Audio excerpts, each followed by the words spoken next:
Welcome to our first video of the 2023 Football Summer Session Educational Video Series.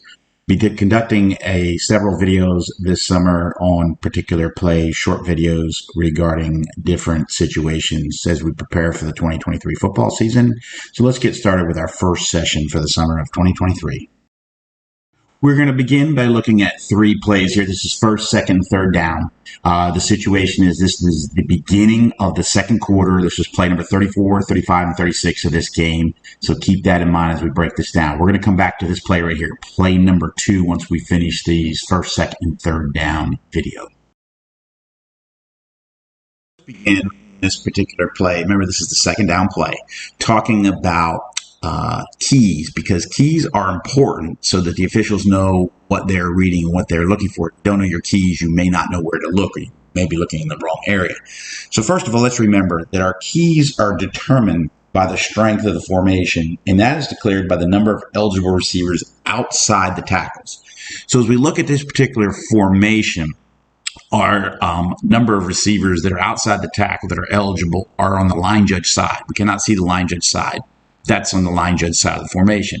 So the back judge will have the yellow arrow, widest receiver on the strength of the formation.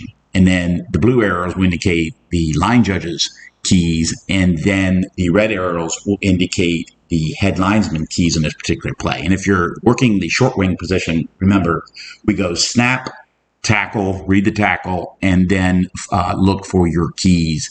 And that's how we kind of read the formation or read the play, so that we're looking in the right area and looking for our particular areas of responsibility. So let's keep that in mind. Let's play. We're going to take a look at several things. There's a lot to cover in this particular play. So here we go as we begin. So this is the second down play as indicated inside a circle. This is second down and 10. This particular situation. So keep that in mind later. We'll come back to that. So we've already established our keys. We know where we should be looking for. We have a play where the quarterback fakes the handoff. And right here, notice the line of scrimmage. And notice our head linesman is already moving downfield. And the receiver on the widest side of his field is only about a yard or two downfield. Now, let's keep in mind that the mechanics manual says wait till receivers are 10 to 12 yards downfield before you start leaving that line of scrimmage. And that's important, as you will see on this play. We'll come back to that here as the play develops to see why it is important that we hold that line of scrimmage and that we read our keys and we wait till they get downfield 10 to 12 yards before we leave early, because it can make officiating this play more difficult on the wing officials if they move downfield too early. As this play develops, you will see why. So right here, we have the line of scrimmage. We also have a lineman right here downfield. Number 56 is more than 2 yards downfield. He's approaching 4 yards in that vicinity. And we have the line of scrimmage here. Our head linesman is about the same distance down, 4 to 5 yards downfield. Now, right here, we can see the line of scrimmage. We have an eligible receiver right there, number 24, right at the line of scrimmage. Our deepest receiver down there, number 12, he was actually started on the line judge side of the field. So the head linesman should still be back at the line of scrimmage, because our very deepest receiver would be the back judge's responsibility on this particular play, which you cannot see to the left. So right here, the pass is caught. Now, it's clearly behind the line of scrimmage. So the lineman downfield is not relevant because the pass is not beyond the line of scrimmage. But notice our head linesman is 5, 6, 7 yards downfield here in this particular play, and it makes it really difficult to determine when you have a close play like this whether that pass is beyond the line of scrimmage or not. Also, as this play develops, we'll also notice that the head linesman is now officiating from behind one of the coaches. You can barely see the head linesman, maybe his hat there, but he's behind the coach because we have a coach in the 2-yard restricted box, and this obstructs us. It does not look like on this particular play that I don't see where that was flagged or not. I cannot say because I was not at this game, but we need to address that. This needs to be addressed, especially on this particular play where we have the coach in the box obstructing us.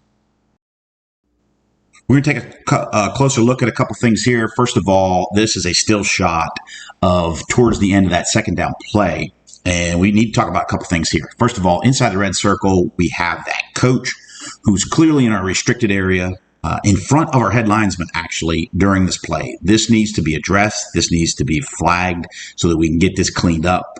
We cannot have coaches in our restricted zone, especially in front of us during the play, it causes a lot of problems. So we need to flag this. We need to address this. Second of all, the two blue circles. So not all our fields are this clearly marked, but we need to instruct our chain crew to move back. They need to be at the back of that 2-yard area, working back there. And that is for their safety, but also for the safety of our head linesman in this case. So the head linesman has room to work. Because if you notice on this play, the head linesman was clearly back, almost outside of that 2-yard white area for the restricted zone to get back out of the way of the play. So we need to get them back to give us room to work and to prevent, or at least help to prevent possibility of injuries or them getting in your way. But the big issue here is getting them back out of your area. This is your area as the head linesman to work in. So we need to get coaches, other players, any personnel, chain crew, whatever. They need to be out of that area for your safety and for your ability to effectively officiate this play. And as you can see here on the next play, which would be the third down play, a couple things. Notice inside the pink circle here, we still have second down. Why that's second down, I'm not quite sure, because this was the play after previous play, which was second down already. I don't know if there was a penalty or something. But remember, everybody on the field, all officials are responsible for this. We don't want the head linesman looking back over his shoulder all the time. So if you're the line judge in this play, you're looking straight across and you see this. Let's shut this play down. Let's get the number on the box corrected, and then we can resume play. Or let's try to get it corrected before we even have a snap on this play. So that we don't play an extra down or have an incorrect down, because that can cause problems for us. Next up, this is next play again. We have the chain crew. They're again in that restricted zone. But as we also look downfield, we also see around the 25 and 30-yard line, we still have coaches in that restricted zone. And we haven't cleaned this up, and this needs to be addressed quickly. Here we are, play 37 in this game. It's early in the second quarter, so we're going to have to deal with this for almost 3 more quarters, and we need to clean it up and get it corrected. Thank you for watching this short video for this week on this particular session and this particular play. I hope this was helpful and helps improve your officiating. I hope you join us the next time, and hopefully I plan to have one out by next week. We will focus on the punt play and the position of the referee and where the referee needs to be positioned per the mechanics manual. Thank you, and see you next time.